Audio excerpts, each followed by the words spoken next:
Greetings and welcome once again to my new calculus channel. My name is John Gabriel. So the previous video, the last video I created, I showed you the complete realization and development of number in 7 steps. Okay, so if you didn't understand that video, you're not going to understand what I'm going to talk to you about today. Okay, so I strongly recommend that you watch that video from beginning to end, study it carefully, stop the video whenever you don't understand anything, and try to make sure that you grasp all the concepts. Okay. And then you can continue with this video. So, a lot of people don't understand what is a number. And of course, they'll talk about phi, that Greek letter phi being the golden ratio. Okay. Well, phi is not a ratio, in fact. And phi is not even a number. I'll explain to you exactly what it is right now. Okay. So, here's what happens when we construct a special kind of triangle, one that has one side that we use as a unit and the other side as 2 units. So it's a special kind of right angle, okay?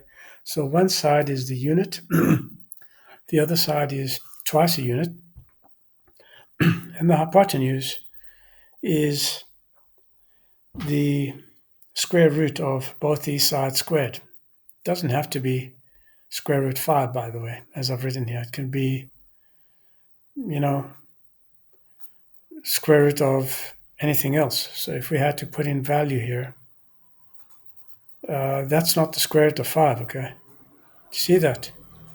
Because if you take the square root of 5, it's 2.236, okay? So it's got nothing to do with the square root of 5 plus 1 over 2. And you'll normally see it written like this. Square root of 5 plus 1 over 2. Okay. It's got nothing to do with that, right? It's not even related to this. And you'll see why now. Yes, I know you're probably going, I'm an idiot and I'm crazy. Fact is, you're the stupid ones, and I'm the one who knows what I'm talking about. So let me explain. Now, it doesn't matter what triangle you take, as long as it is in these proportions. And it's very easy to construct this without any numbers or knowledge of numbers, just geometry. We simply construct this unit, then we construct a perpendicular, which is twice the length of this unit with a straight edge and compass, and we join these two lines. And it turns out that if we try to measure this line plus the unit, in other words, this line here, so if we try to measure this red line concatenated to the unit using this side as a unit, this side here, this unit plus unit, okay? So if we try to measure it, we're going to realize this constant, which is known as the number 5, but it's not really a number. It's a number in the sense that it's a constant, but it's not a number in the sense that it is a measurement, okay? Because a number by definition is a name given to a number by definition is a name that is given to a measure that describes a ratio of units. Even I have to think about it sometimes, but that's the exact definition of number. So what happens here is we take this segment, okay, which is in this case 2 now. It doesn't have to be 2. It can be anything. So we take this segment and we try to measure the segment here, okay? So let's just bring it back down to that amount, and let's just do this. Let's just say take this segment. Okay. So now this segment here is the same length as this. And if we take it away from the segment here, now let me just print screen there and I'll show you what I mean.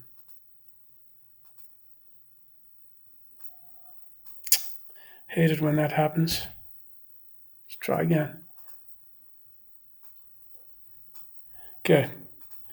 So if we come over here and we just dump this in here,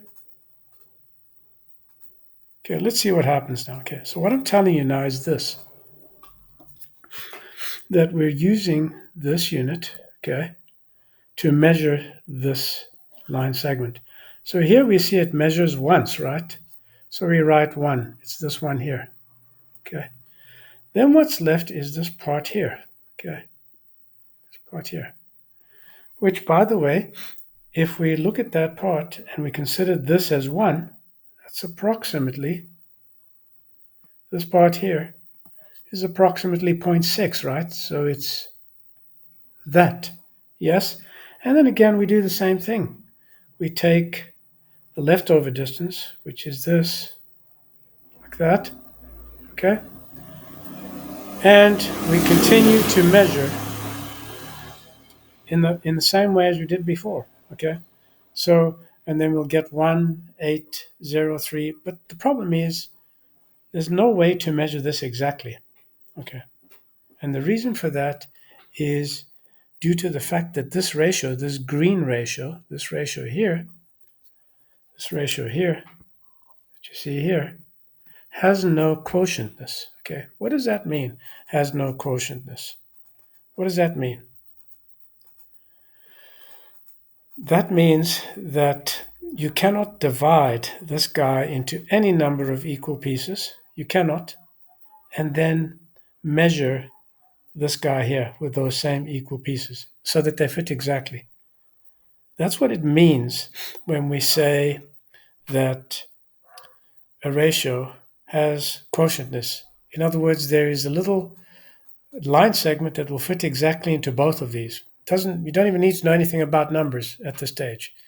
Quotientness, okay, that's what it's called. And in Greek, again, it's pilikotita. Quotientness just means this, that you can take a little segment, measure both these ratios exactly without remainder, okay? Don't need to know anything about number, don't need to know anything about anything else, nothing about algebra, okay? So that's what it means for this ratio here to be quotient, to have quotientness. Now, we can go back here and see that the lengths of these lines segments doesn't even matter. We can move them around as much as we please, right? This constant that we realize will always be the same because this guy here, right?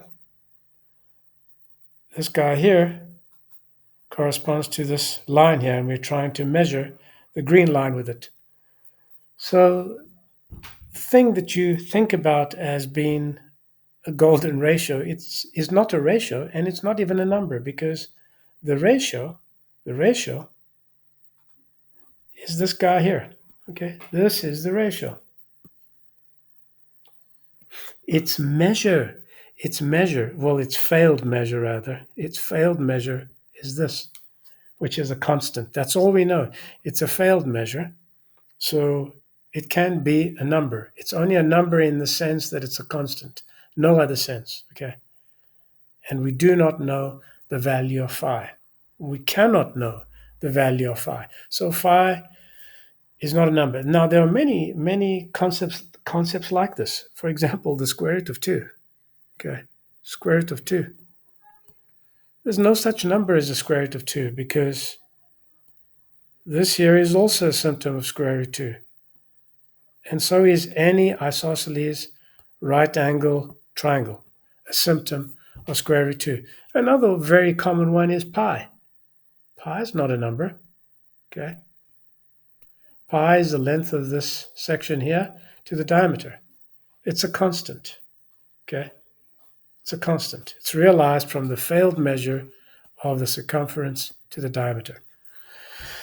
Very well, then, if you're not already a subscriber, become one. Click like on my videos, follow me on academia, and tell your friends about this. Also, if you click on any of my videos and you click on join, you'll have access to information that ordinary subscribers do not. Click on this join button here, okay?